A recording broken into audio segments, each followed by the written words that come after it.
నమస్తే, welcome to YR TV. నేను తెలంగాణ రాష్ట్ర వ్యాప్తంగా జరుగుతున్న ప్రతి అంశాన్ని కూడా మీ ముందుంచే ప్రయత్నం చేస్తుంది వైఆర్ టీవీ. రాష్ట్ర రాజకీయాలలో జరుగుతున్న అసలు సిసలైన వాస్తవాలను కూడా మీకు అందించే ప్రయత్నం అయితే నేను చేయబోతున్నాను. ప్రధానంగా కూడా తెలంగాణ రాష్ట్ర వ్యాప్తంగా ఉన్న ప్రతి ఒక్కరు కూడా ఆలోచించాల్సిన విషయమే. ఈరోజు పూర్తి స్థాయిలో కూడా ప్రతి ఒక్కరూ కూడా ఈ తెలంగాణ రాష్ట్రంలో ఏం జరుగుతుంది, తెలంగాణ రాష్ట్రానికి సంబంధించి పరిపాలన ఏ విధంగా కొనసాగుతుంది, మార్పు పేరుతో కాంగ్రెస్ పార్టీ అధికారంలోకి వచ్చిన తర్వాత నిజంగా ప్రజల జీవితాలలో మార్పు వస్తుందా, లేకపోతే కాంగ్రెస్ పార్టీకి సంబంధించిన నేతలలో మార్పు వస్తుందా అనే విషయాన్ని కూడా పూర్తి స్థాయిలో కూడా మీరు దయచేసి అబ్జర్వ్ చేయండి. ఈ తెలంగాణ రాష్ట్ర రాజకీయాలలో జరుగుతున్న ప్రతి లోటుపాటును కూడా మీకు వివరించే ప్రయత్నం అయితే నేను చేస్తున్నాను. ఇప్పటి వరకు ఏ ఒక్కరు కూడా YR TV Telugu news channel subscribe చేసుకోకపోతే ఖచ్చితంగా సబ్స్క్రైబ్ చేసుకోండి. ప్రతి వీడియోను లైక్ చేయండి, ప్రతి వీడియోను కూడా షేర్ చేయండి. ఈ తెలంగాణ రాష్ట్రంలో జరుగుతున్న అసలు సిసలైన వాస్తవాలను తెలియజేసేది కేవలం YR TV Telugu news channel మాత్రమే. ఎందుకంటే ఇప్పటి వరకు తెలంగాణ రాష్ట్ర వ్యాప్తంగా అప్పటి ప్రభుత్వాన్ని ప్రశ్నించాం, నేటి ప్రభుత్వాన్ని కూడా ప్రశ్నిస్తున్నాం, రేపటి ప్రభుత్వాన్ని కూడా పూర్తి స్థాయిలో ప్రశ్నిస్తాం. ఎందుకంటే ప్రజల పక్షాన మన గొంతుకగా ఉంటుంది. ప్రజలు పూర్తి స్థాయిలో కూడా వాళ్ళ సమస్యలను ప్రజాక్షేత్రంలో పెట్టే బాధ్యత నాది. రైట్, ఈరోజు ఒక ప్రధానమైన ఎపిసోడ్ను మీ అందరికీ కూడా నేను అందించబోతున్నాను. ఇప్పటి వరకు కాంగ్రెస్ పార్టీకి సంబంధించిన నీచ సంస్కృతిని ఒక్కసారి బట్టబయలు చేయబోతున్నాను. నిజమేనండి, మీరు విన్న పదం అక్షరాల సత్యం. ఎందుకంటే నీచ సంస్కృతి అనే పదాన్ని ఎందుకు వాడాల్సి వచ్చింది, దానికి ఆ పదం సరిపోతుందా లేకపోతే మరొక పదం యాడ్ చేయాల్సి వస్తుందా, మీరే డిసైడ్ చేసుకోండి. ఎందుకంటే ఈరోజు ప్రధానంగా కూడా కాంగ్రెస్ పార్టీకి సంబంధించి మీరు ఎక్కడ చూసినా కూడా ఒకటే అంశం. కాంగ్రెస్ పార్టీకి సంబంధించిన విష సంస్కృతి తెలంగాణలో దేనికి సంకేతం? ఇది రాజీవ్ గాంధీ రాజ్యం కాదు, అట్లని ఇందిరాగాంధీ రాజ్యం కాదు, అలా అని రేవంత్ రెడ్డి రాజ్యం కూడా కాదు. ఇది తెలంగాణ ప్రాంత బిడ్డల యొక్క రాజ్యం. ఎందుకంటే ఇక్కడ పూర్తి స్థాయిలో నియంత పాలనను ఎవ్వరూ కూడా సహించరు, నియంత పాలన పూర్తి స్థాయిలో వ్యతిరేకిస్తారు. ఇక్కడ బానిసలు కాదు తెలంగాణ ప్రాంత బిడ్డలు, అవసరమైతే అమరులు అవ్వడానికైనా సిద్ధంగా ఉంటారు, కానీ బానిస తత్వాన్ని మోయడానికి మాత్రం ఎక్కడా సిద్ధంగా ఉండరు. ఈ విషయాన్ని మీ అందరికీ కూడా తెలవాల్సిన బాధ్యత ఉంది. ఈరోజు కాంగ్రెస్ పార్టీ యొక్క విష సంస్కృతి ఏంది, కాంగ్రెస్ పార్టీ ఎలాంటి విష సంస్కృతిని ప్రోత్సహిస్తుంది, కాంగ్రెస్ పార్టీ ప్రోత్సహిస్తున్న ఈ విష సంస్కృతి దేనికి సంకేతం, తెలంగాణలో పూర్తి స్థాయిలో ఇలాంటి సంస్కృతి భవిష్యత్తు తరాలకు ఏ విధంగా అందిస్తుంది? ఒక రాజకీయ నాయకుడు కావాలంటే నలుగురికి ఆదర్శంగా ఉండాలంటారు. మరి అలాంటిది ఒక పార్టీ, ఒక దేశానికి పార్టీ, అందులో జాతీయ పార్టీ అని చెప్పే కాంగ్రెస్ పార్టీ తెలంగాణలో ఏ విధంగా ఉండాలో కూడా ఆ పార్టీకి తెలియదా? ఆ పార్టీకి సంబంధించిన నేతలకు తెలియదా? నిజంగా కూడా సోయి మర్చిపోయారా, లేకపోతే యాది లేదా?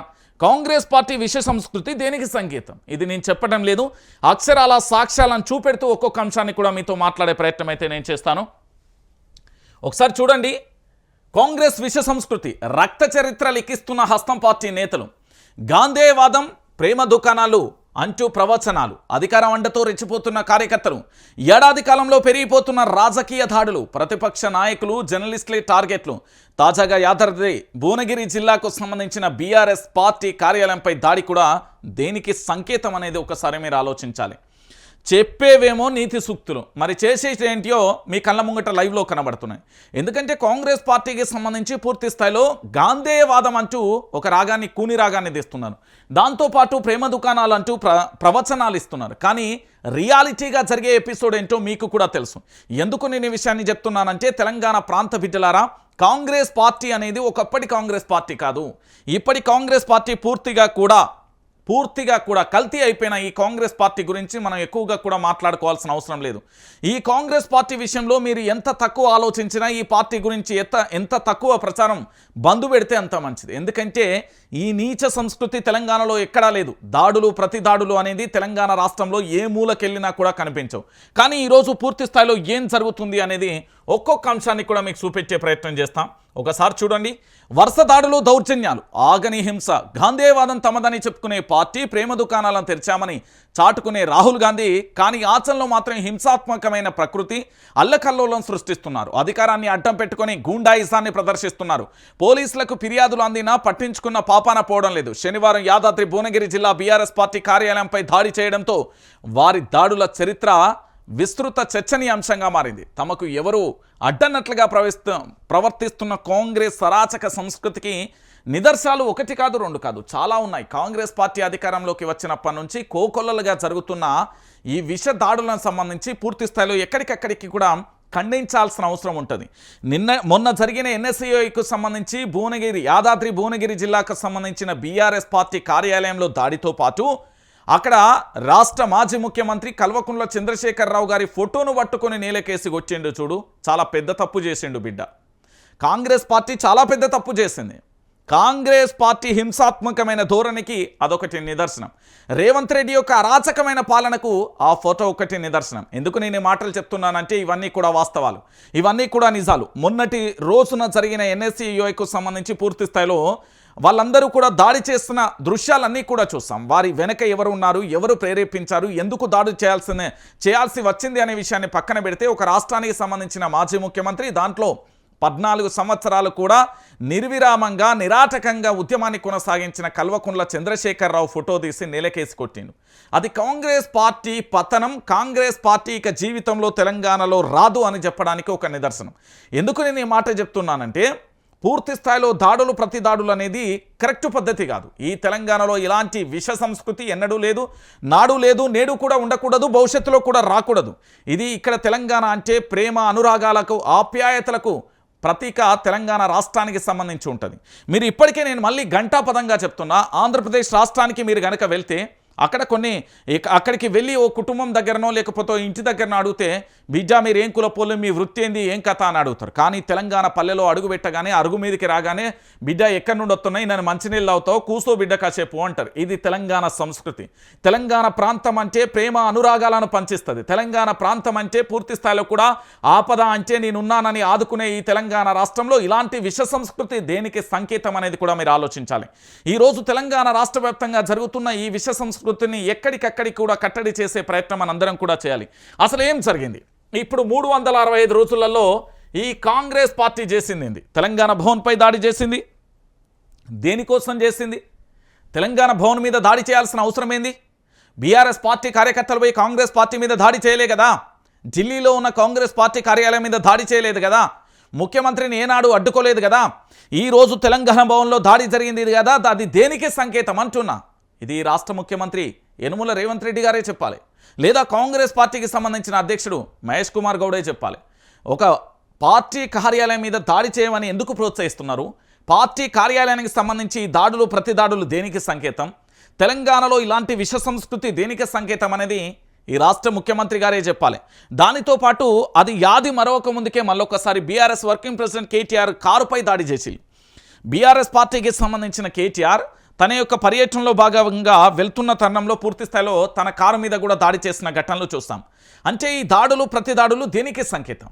రాష్ట్ర పార్టీకి సంబంధించిన వర్కింగ్ ప్రెసిడెంట్ కారు మీద దాడి చేశారు, ఆల్రెడీ తెలంగాణ భవన్ మీద దాడి చేశారు. దాని తర్వాత బీఆర్ఎస్ పార్టీ వర్కింగ్ ప్రెసిడెంట్కి సంబంధించి ప్రజల పక్షాన నిల్చుంటున్నాడు, 6 గ్యారంటీల గురించి అడుగుతున్నాడు, 13 అంశాల గురించి అడుగుతున్నాడు, 420 హామీల గురించి అడుగుతున్నారు, కాంగ్రెస్ పార్టీలను ఎత్తి చూపుతున్నాడు, హైడ్రాకు సంబంధించిన తప్పులను ఎత్తి చూపుతున్నాడు, మూసీకి సంబంధించిన తప్పులను ఎత్తి చూపుతున్నాడు, లగచర్ల బాధితులకు సంబంధించి ఏంది వాళ్ళ కష్టాలను వెళ్ళబోసి జాతీయ స్థాయిలో కూడా చెప్పిన పరిస్థితి కనబడదు. వీటన్నిటికీ సంకేతం ఏంటండి? పూర్తి స్థాయిలో తెలంగాణ ప్రాంత బిడ్డలందరూ కూడా ఆలోచించాలి. ఇవన్నీ కూడా మీరు చూసిరు కదా, వీటన్నింటినీ జాతీయ స్థాయిలో చర్చనీయాంశంగా కూడా మారిపోయిన పరిస్థితి కనబడింది కదా. మరి ఇలాంటి సంస్కృతిని దేనికి సంకేతం కూడా ఆలోచించాలి. ఇక దీంతో పాటు హరీష్ రావు క్యాంప్ ఆఫీస్ మీద దాడి చేస్తులు మీ అందరికీ తెలిసిన విషయమే. సిద్దిపేటకెళ్ళి బీఆర్ఎస్ పార్టీకి సంబంధించిన కార్యాలయం ఏదైతే బీఆర్ఎస్ పార్టీ క్యాంప్ ఆఫీస్ ఉంటుందో దాని మీదికెక్కి ఫ్లెక్సీలు జంపుతూ జెండాలు పట్టుకొని జై కాంగ్రెస్ అంటూ జై రేవంత్ రెడ్డి అంటూ క్యాంపు కార్యాలయం మీద జరిగిన దాడి మీ అందరికీ గుర్తుండే ఉండాలి. అంటే ఇలాంటి విష సంస్కృతి దేనికి సంకేతం?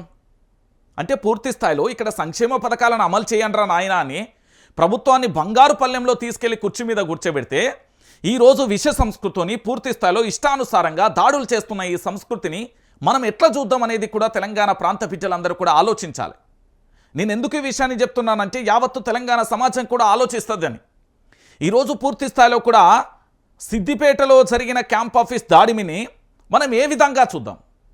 ఒకసారి తెలంగాణ ప్రాంత బిడ్డలు ఆలోచించాలి.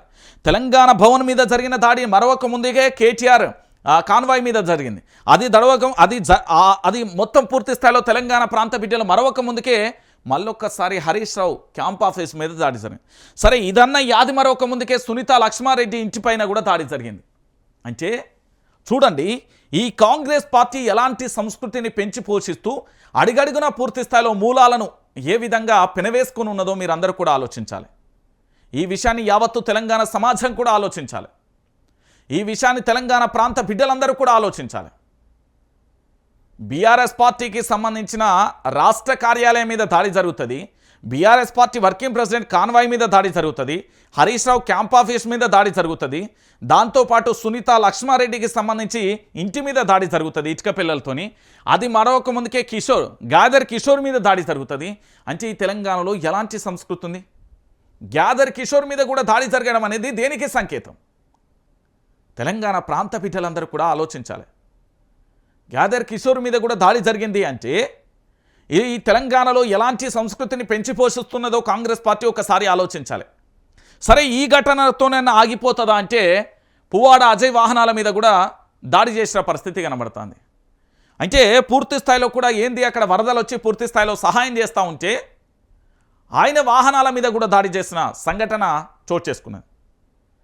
ఆపదలో ఉన్నారు, ఆదుకునేందుకు తాను రంగంలోకి దిగితే తన కాన్వాయ్ వాహనాల మీద కూడా దాడి చేసిన సంఘటన దేనికి సంకేతం? పోనీ ఇంతటితోనన్నా ఆగింది అంటే పాడి కౌశిక్ రెడ్డి ఇంటి మీద కూడా దాడి జరిగాయి. ఒక మెంబర్ ఆఫ్ లెజిస్లేటివ్ అసెంబ్లీకి సంబంధించిన సభ్యుడు తన ఇంటికి పూల కుండీతోని, రాళ్లతోని, టమాటాలతోని, కోడిగుడ్లతోని తన ఇంటి మీద దాడి చేసిన సంఘటన చూశారు. సరే ఇంతటితోనన్నా ఆగిపోతుంది ఈ విషయ సంస్కృతి అంటే లేదు. కొల్లాపూర్కు సంబంధించిన ఇద్దరు బీఆర్ఎస్ కార్యకర్తలను సంబంధించి హత్య చేసిన సంఘటన చూస్తున్నాం. ఇంతకంటే దారుణం, ఇంతకంటే ఘోరం ఇంకేముంటుందండి తెలంగాణ ప్రాంత బిడ్డలారా?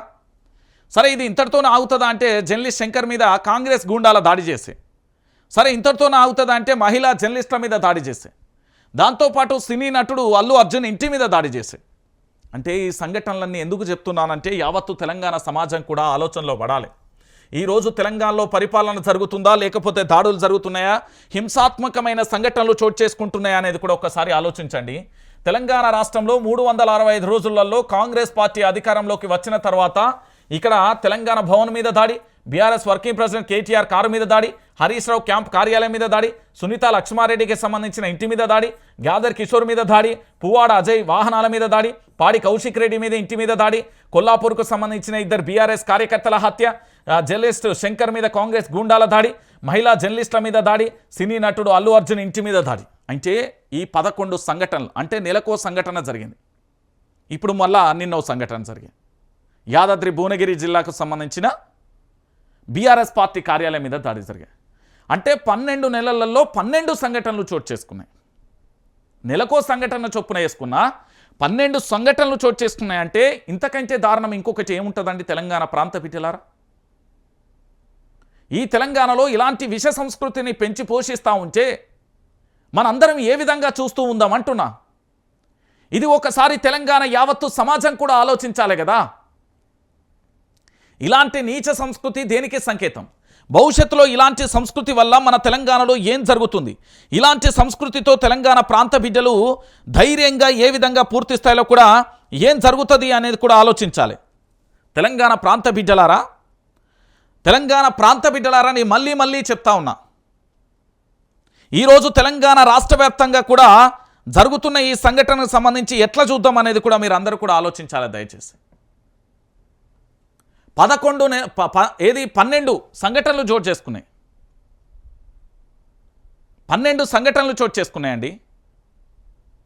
పూర్తి స్థాయిలో కూడా ఇంత దారుణమైన పరిస్థితి ఏముంటుందిగా? నెలకో సంఘటన చోటు చేసుకున్నట్టుగా జరిగినాయి. 12 సంఘటనలకు సంబంధించి పూర్తి స్థాయిలో జరుగుతున్న అంశాన్ని కూడా మీరు చూసిరు కదా. ఇంతకంటే దారుణం, ఇంతకంటే ఘోరం ఇంకేముంటుందండి తెలంగాణ ప్రాంత బిడ్డలారా? ఈ తెలంగాణ రాష్ట్రంలో ఇంతకంటే దారుణమైన సంఘటన ఇంకేముంటుంది మీరందరూ కూడా ఆలోచించాలి. ఇంతకంటే ఘోరమైన ఘటన ఇంకేముంటుంది అంటున్నా. ఈరోజు తెలంగాణ రాష్ట్ర వ్యాప్తంగా జరుగుతున్న ఈ సంఘటనకు సంబంధించి ఒకసారి ఒక్కొక్క అంశాన్ని కూడా చూద్దాం.